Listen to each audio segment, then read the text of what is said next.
Hey guys, Sam Stein here at the Bulwark. I'm joined by Ryan Reilly. I call him Ryan J. Reilly from way back in the day, NBC reporter, former colleague at HuffPost, writing on the Justice Department, and author of the book Sedition Hunters.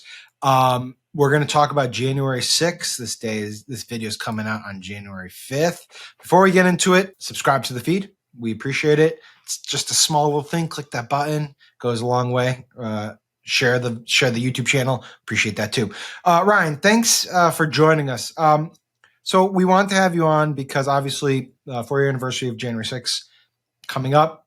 We've had anniversaries before, but this one's like obviously just way more profound because what you see essentially is the person who inspired January 6th returning to power. I know that everyone here will soon be marching over to the Capitol building to peacefully and patriotically make your voices heard. Today we will see whether Republicans stand strong for integrity of our elections. And I'm just kind of curious from your perspective, sort of how you're taking that in, what the symbolism of the day means, you think, for the people who were there that day, for our political system, for the Justice Department.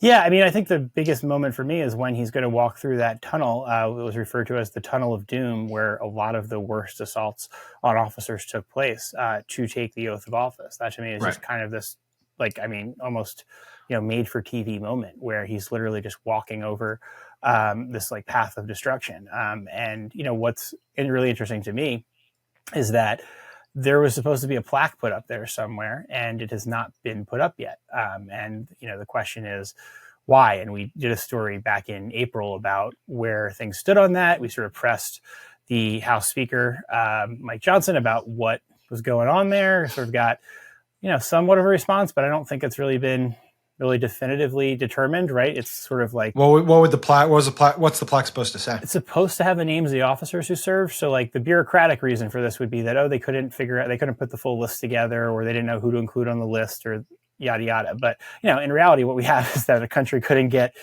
its act together enough to put up a memorial, or at least allowed delays or didn't prioritize it. And it's sort of symbolic of the January 6th caseload overall. Yeah. Let's pause for a second and give your sort of origin story here, how you got onto this beat.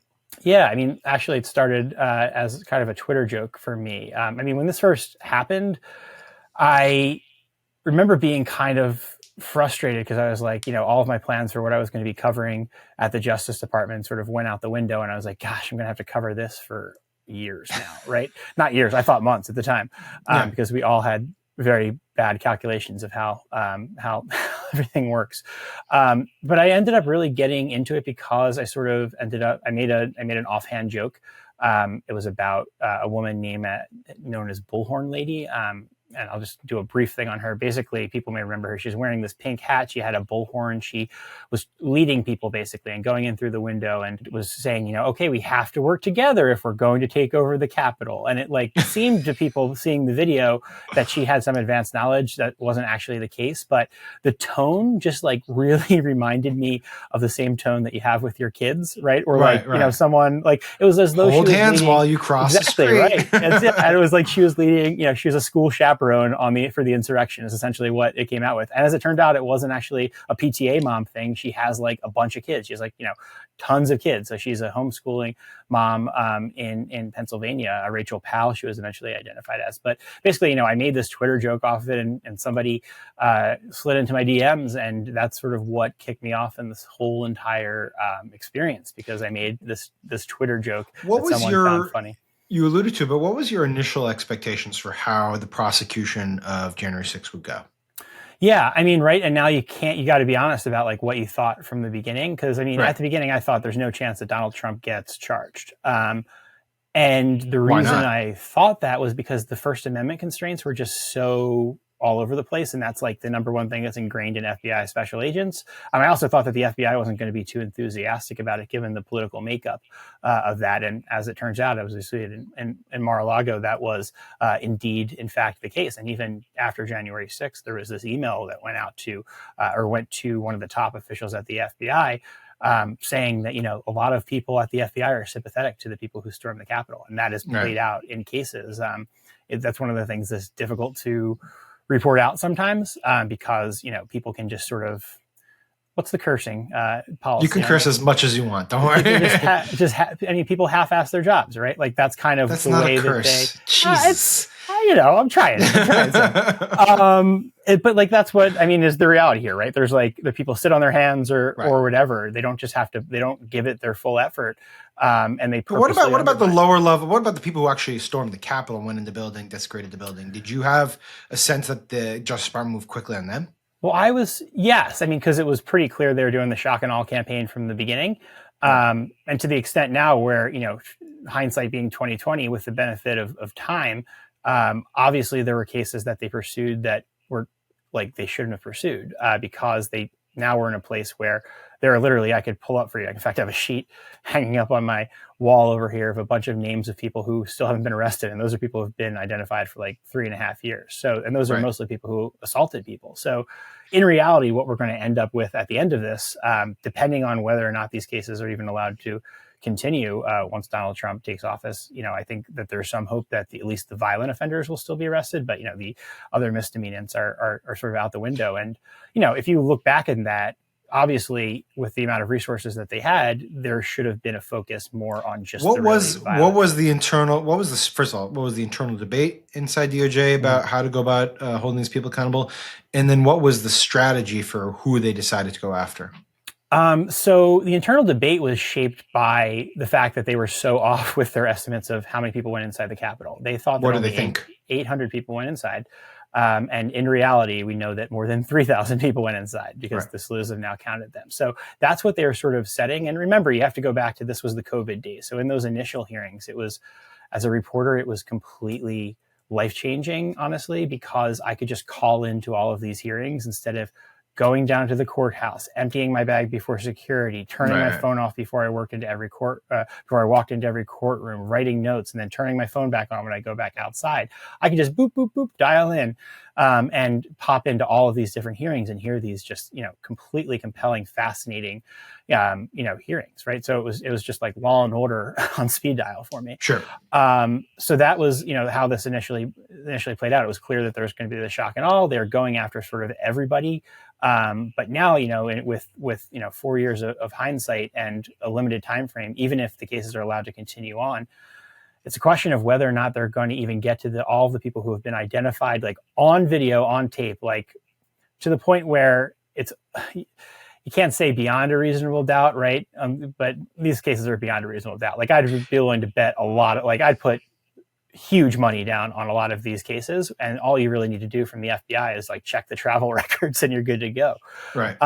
So why haven't they done that? A lot of different reasons. I mean, bureaucracy is being a big part of it. I think there are definitely people within the FBI who are not enthusiastic about these cases. And I don't say that it's not purely political. That's definitely a part of it. But there are folks who join the FBI and they're working, gang cases, right? And then all of a sudden, somebody from Washington, D.C. dials them up and says, "Hey, I need you to arrest this parader, this misdemeanor," right? A lot of people don't recognize how bad the attack was, right? A lot of these people are in their own media silos, so the information that they're getting is just incorrect. One of the most disturbing parts to me was like you saw FBI analysts who were like looking at Gateway Pundit and like presenting that to their other colleagues as like in any way reliable information. Like it was wild, the stuff that a couple of folks were pulling in. You had people who quit over these cases, right? Who like made some sort of stand or made this their just because they thought it was unjust to prosecute these people. Yeah, and it's usually because they were fed bad information or they didn't know what they were talking about. It's like the disturbing thing, right? And that's just how it is with Americans overall. What was the most common defense presented by people who were arrested? Was it that they were misled by Donald Trump? Was it that they didn't actually do anything while in the Capitol? They were just there observing and they didn't realize it was a crime? None of them were there weren't a lot of creative excuses, right? It's a lot of just like regurgitating what other things they heard other people said or what they read online, right? And there's just been case after case where it's just like abundantly clear from the get-go that someone was lying. But often in those initial interviews, I think you had FBI special agents who would choose to accept those, or at least like choose to pretend to accept those excuses, and just sort of like, push paper and move those cases through. So yeah, I mean, like the excuses that you came up with were like, oh, I thought I was allowed to be in. And, Right. I think that's a reason. I will say, I think there's a reason for the cases of the people who went on the grass. I think it's completely reasonable, because there were a bunch of people there already. And by the time that they got there, all of the indicators that you weren't supposed to be there were gone. So you just see a bunch of people there, curious what's happening, and you walk up. So, they could have theoretically tried to charge a lot of those people, but you're talking about, squeezing something, and those are more difficult cases to prove because you have to really prove state of mind about when, and when exactly they entered, etc.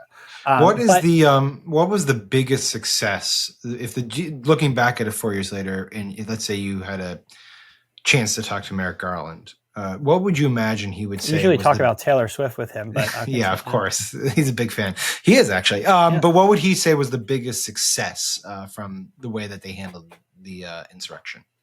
The biggest success, I mean, if you look at the numbers, right, the ones that are going to grab the headlines are the Enrique Tarrio. They got a 22-year conviction on seditious conspiracy. And explain who Enrique is. Against the head of the Proud Boys. And what's really interesting about that as well, and then in fact, just recently, you had a MPD officer, meaning a Metropolitan Police officer in DC, who was convicted because he fed intel to Enrique Tarrio, telling Enrique Tarrio that he was going to be arrested for a previous incident, which involved the burning of a Black Lives Matter banner. But that just sort of, I think, illustrates sort of some of the law enforcement complications, we'll call them, that have come up here. Because you have people who are, sympathetic to conservative causes, talking about that. And, in Shane Lamont's case, that's the MPD officer, he literally messaged after the January 6th attack on the Capitol. To be clear, this wasn't like before.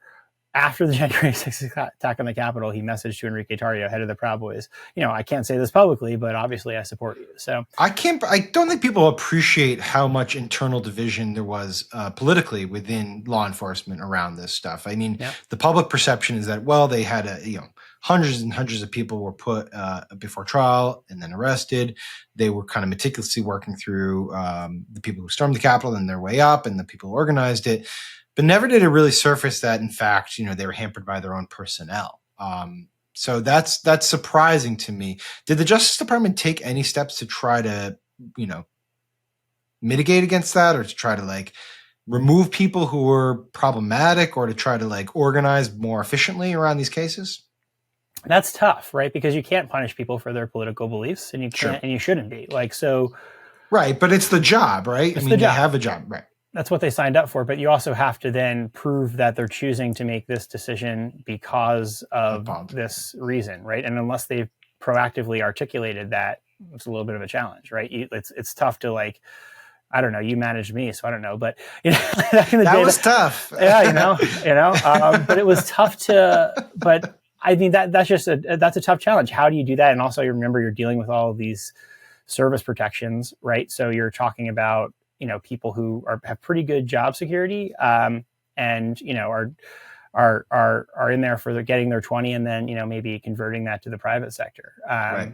So I don't know. It's certainly a little bit of a challenge, right? People do have some autonomy and some independence about what they put their efforts into, and if you put someone on a job that they don't like, you're not going to get necessarily the most out of them. And then overshadowing all of this, of course, is then we have Jack Smith, who is appointed special counsel, looks into the actions of Trump and his aides around this, putting aside the document retention stuff, which was a separate matter. How did that affect morale in the Justice Department? And I guess to a degree, did it have any impact on the cases that were being brought against the people who had actually stormed the Capitol?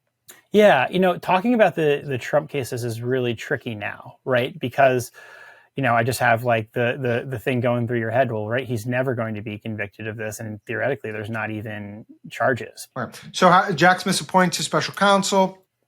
He, how does that impact morale in the Justice Department, and how, to any degree, did it impact some of the lower level cases? Yeah, I mean, so the timing, I think, is something that we're going to be looking back at here for years, and what all the elements were, because the special counsel wasn't appointed until Donald Trump announced that he was running for president. And the idea for that wasn't because, like, probably a bunch of Americans out there think that, like, oh, now they're going after him because he announced he ran for president. In fact, right. Because, oh, shocker, Americans aren't particularly up to speed on, like, internal Justice Department rules and regulations, right? So that's, that's the scenario that we're in. The reason that he was appointed is because the idea that Merrick Garland was an appointee of Joe Biden, it would look, the appearance of impropriety is this critical phrase within the Justice Department. So it means that not only should there not be something improper done, but there shouldn't be something that gives the appearance that something improper was done. And, you can go back to the tarmac incident or what have you, during the Clinton campaign. Famed Loretta Lynch, Bill Clinton meeting on the tarmac. Yes, go ahead. Yes, and then you look back and anyway. So that's what, a lot of this is centered on, is making sure that things look correctly. And so the idea there was Donald Trump is now an officially declared candidate for president. And so because of that, Merrick Garland, who is an appointee of Joe Biden, says that it would not look proper for me to be, directly having control over this investigation. Right. But how does that impact the Justice Department's other cases, if at all? So, a lot of the expertise that was developed through the January 6 cases, I think, would have been extremely beneficial for this prosecution, and probably informed the way that this prosecution was brought about. Because what you ended up having is a bunch of people testifying that they did this because of Donald Trump, and that they were fooled by Donald Trump and believed his lies, and that's why they did this thing. And almost like to a comic extent for some of them, where, there's a guy who went in and stole a coat rack. And it was one of my favorite moments in any of these trials, because it was just like you watched somebody just like get gutted on the stand. And what happened was he was, saying that, like, oh, Donald Trump told me to do this. Donald Trump told me to do that. And the prosecutor went up there and said, like, so you did this because of that? And they said, you did this because of that. And then, like, did you dress yourself that morning, or did Donald Trump do that? And just like, oof, right there. Like, you're a full grown adult, man. You're like 37 years old was the message that was being sent there. Like, he was acting as though he was some child who had no autonomy or choice to make on his own. And later, then during the sentencing phase, went to a cult deprogramming specialist, kid you not, to sort of, to lower his sentence and make the argument that, that he was part of this cult. Yeah. And that's the challenge in a lot of these cases, is like figuring out who is like being legitimate and being real, and who is like sort of just saying what they think needs to be said to get a lower sentence. Yeah. And do you okay. Well, I was going to ask, so now that we're at like 4 years in, obviously the politics have changed completely. Trump's coming in and he's more or less saying he's going to pardon virtually everyone. What's your sense of how the people who have been thrown in jail feel about this, and how people who are currently on trial feel about this? Are they just waiting, running the clock out essentially, and assuming that their freedom is going to come January 21st? Yeah, there's a lot of delays, a lot of, ask for delays, like sentencings they want to push off. Judges have responded to those in various ways, but haven't been too responsive to like this idea that theoretically what Donald Trump might do. Because I think, I talked to a lot of January 6th defendants. I talked to a lot of the online sleuths, the sedition hunters. I talked to folks in law enforcement, and I talked to, conservatives. And one of the real like uniting things, and probably one of the biggest uniting things that I've gotten over the past several years, is that they all agree that Donald Trump really doesn't know the details about these January 6 cases, because he just plainly if you watch the interview, which I thought my colleague, Kristen Welker, did just an incredible job. It's the most detailed answers I think I've seen about January, about these pardons and the issue of pardons, because it got into the weeds a little bit there. And it's just clear that his I'll attribute this to everybody else, right? It was clear to them that he doesn't really know the details, because he's just the talking points that he used are just like 2 years old, right? Like, so, what about Ray Epps, right? It's like, well, Ray Epps was sentenced, right? And like, is on probation actually until a few days from now. So that's where Ray Epps is. Probably wouldn't have been prosecuted. And just so you don't know, for the viewers, Ray Epps was long rumored to be a undercover agent who was actually instructing people to go into the Capitol to like then get them arrested and all that stuff. And it's not true. Yeah, it's just nonsense, right? Yeah. And I mean, that's, the amount of like Fed conspiracy theories we've seen, the amount of Antifa conspiracies we've seen, it's Right. just, it gets exhausting at some point. And like disproving every single one of those just takes like Well, isn't so that much the biggest? effort. But isn't that the big lesson here? Which is that, and we can end on this now, because to me, it's like the lesson here is that you can throw shit at the fan. You can obscure truth and reality. You can complain, and even when you do something like that, as bad as sparking insurrection, to a degree, if you're just petulant enough and you do enough bullshit, you can get away with it. And in fact, our colleague Bill Kristol has taken to saying January 6th worked. I mean, in the short term, obviously it didn't. He didn't retain power, but yeah, in the long term, he's coming back into power, and these people are going to be freed. And it did kind of work. Yeah, I'm going to botch the phrase, but there's some phrase about, the truth can't even get out of bed by the time, a lie is halfway around the world. Halfway around the world. Yeah. So, I mean, I think that's true, because it has been just like this grind of explaining just like the basics, and just there's a severe lack of, I think, media. The takeaway that I think I've had from this is just like, oh my gosh, media literacy is like the most important thing in the world, and like right now we're in a really bad place on media literacy. Do you think we could, I mean, it won't be the same exact thing, but do you think we could have an experience like that again in this country now because of how the subsequent years have transpired? It's tough to say. I mean, I think that young people who've grown up with the internet are in a different position, but like the tools are getting a lot more complicated.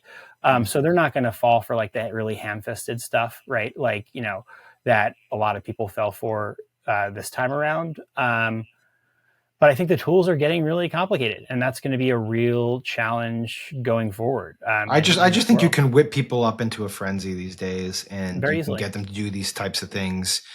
And yeah, if you the consequences are, you spend a couple years in jail, but you might get pardoned. Yeah, my colleague David wrote a great a great book about the Justice Department during this era, and one of the things that he pointed to was just this notion that basically DOJ was fighting with one hand tied behind its back, and it's totally true, right? Like, you can't combat in this information environment when you're like obeying these really rigid rules. And a lot of those, that's not to say that those rules aren't important. Those rules are extremely important and should be followed. But like, just battling in this information environment, if you look back to the Mar-a-Lago raid, right, like there was stuff out there, there's just like pure garbage out there, like that the FBI was plotting to assassinate Donald Trump. And like millions of people believe that.